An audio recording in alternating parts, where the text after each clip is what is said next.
I hate how fun this thing is. It's so stupid. I love every second of it.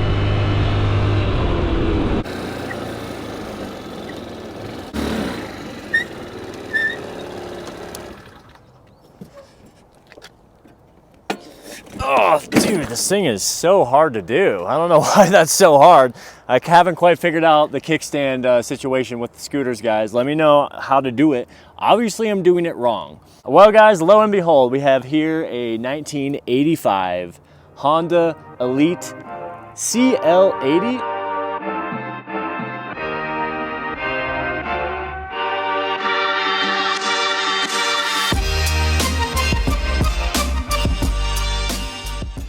Did my dogs really pee here? Just the moped. So I was on Facebook Marketplace like any sane guy would spend their time doing, and I stumbled across some mopeds. I must have been like looking at them more or whatever because the Facebook algorithm suddenly had me looking at mopeds. And the funny thing is, guys, is I am surprised how nimble they are even compared to a Grom. As you guys know, this is a Grom channel, but all right, I'm gonna show you guys around it for a second here and show you some of the little cosmetic issues it has and show you kind of just what it's like to own a Honda Elite.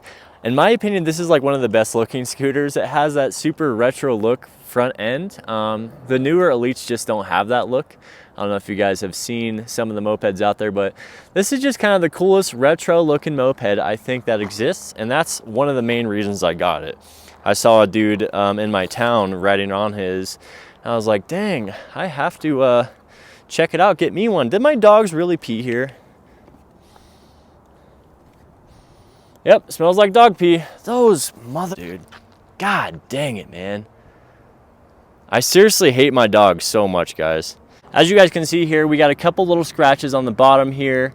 The floorboard thing is actually in pretty good shape besides my stupid dogs peeing on it. The seat's in really good shape. It's got a rear rack right here, which is pretty cool. I don't really like the chrome, but it is a rear rack. It does work. The gauge cluster is really cool and old school looking. Simple fuel, speedometer, mileage, engine oil when it needs to change. The blinkers make the clicky sound, really cool. Got your typical Honda stuff right here. Your lights, high and low, horn, which is only operates when it's running, I guess. It's super loud horn. You got your moped kickstand thing, so that's kind of cool. And then in here, you can open this up and you got your frunk, what I like to call. Pretty cool. So I got my registration there. But yeah, you can store a few things in there, little things. It's kind of an interesting thing to have. Not familiar with scooters, so motorcycles just don't have anything like that, so that's kind of cool. We got the original reflectors right there. I just noticed those for the first time. That's kind of cool. Everything is stock on this too, guys. There's nothing really aftermarket on the scooter. It is a little beat up in the back. It looks like the back part here is off or something like that. And then we do have passenger accommodations. So you got little foot pegs right here that go down. So those are pretty cool. But yeah, I love it.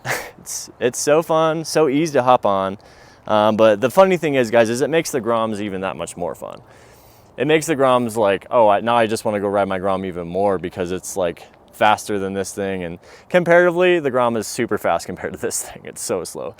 Now I still can't exactly explain why I got this, guys, because I already have a Grom and it's perfect. The Grom is perfectly capable, but for the price and for how much fun you can have on these, it's actually kind of crazy. You just hop on it and go. There's no shifting, there's no worrying about the clutch or anything like that. It's very nimble. These tires are super small, so you really can maneuver through things pretty quickly. The tires are also really thin, so that's something to consider too. But as far as the transmission, it's a little slow on this one. This is the 80. They made the 125. That was, I think, the more popular one, but it's fun to have the Groms being a 125, thinking those are slow, and then getting this is slow. It barely hits 35 miles an hour, guys, and going up hills, it struggles. I think I do need to clean the carburetor. That's probably the culprit here. So My plans are to clean the carburetor, make it run a little bit better, because it does seem to like lose a little bit of power going up hills when I go full throttle. It like kind of cuts the power a little bit. But honestly, guys, I think it's a cool investment if you guys have a little extra cash or you don't have a Grom or a mini moto, to check out mopeds and get a cheap one and see how you like it. Because another benefit is you technically don't need a motorcycle license in a lot of states. I know some states there are exceptions where you do, but you don't need a motorcycle license to ride a moped or a scooter. And it's crazy how much fun it actually is. I would have never thought about getting a scooter until I got into mini motos. And the scooter is basically in the same category if you really think about it. A lot of these scooters are super fast, some of the bigger powered ones. But guys, it's easy fun. You think the Grom is practical and fun? Scooters are in a way more fun, but also not, because you don't get the shift. You don't have that much power. All right, yeah, so this is what it's kind of like to ride it in a small town. I live in Flagstaff, Arizona, which is the perfect city for a Grom. I'd say if you live in like a medium-sized city, you're gonna be chilling, you're gonna love the scooter. Easy to just scoot around, turn around, zip around cars. Here, I think we got cars backed up, and look what I'm doing on the moped. Just cruising through. Nothing to see here, you know. And you squeeze that throttle, it pulls a little bit. It pulls up to like, 35 miles an hour. It doesn't go to the top speed of 45, which is supposed to be the top speed of these mopeds. So I think something's wrong with my carburetor. Yeah, I didn't know that it was having fuel problems or whatever when I bought it. When I test rode it, it rode like seemingly fine. But when I try to go full throttle up the hill, guys, it literally just gives out on me. And sometimes I almost feel like I need to pull over to the side because I'm going so freaking slow.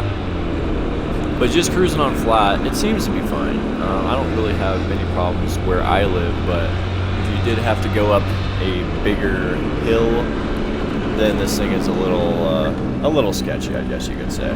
But do I regret buying this thing? Hell no. This thing is so much fun. I'm getting more use out of this thing than 80% of the other stuff I own. Damn, this thing is so much fun. I hate how fun this thing is. It's so stupid. I love every second of it. It's so stupid. I love every second of it. It's so slow, but so fast.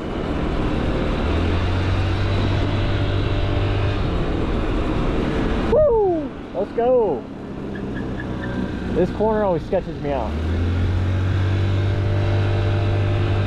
All right, and then I finally get a chance to rip on the throttle right here, and I'll show you guys exactly how fast it goes.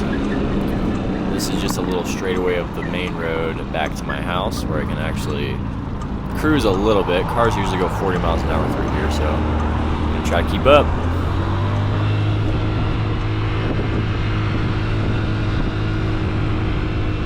It's pulling a little bit there. Come on. I don't know if you guys can see, it's close to 35. We're almost there, we're squeezing.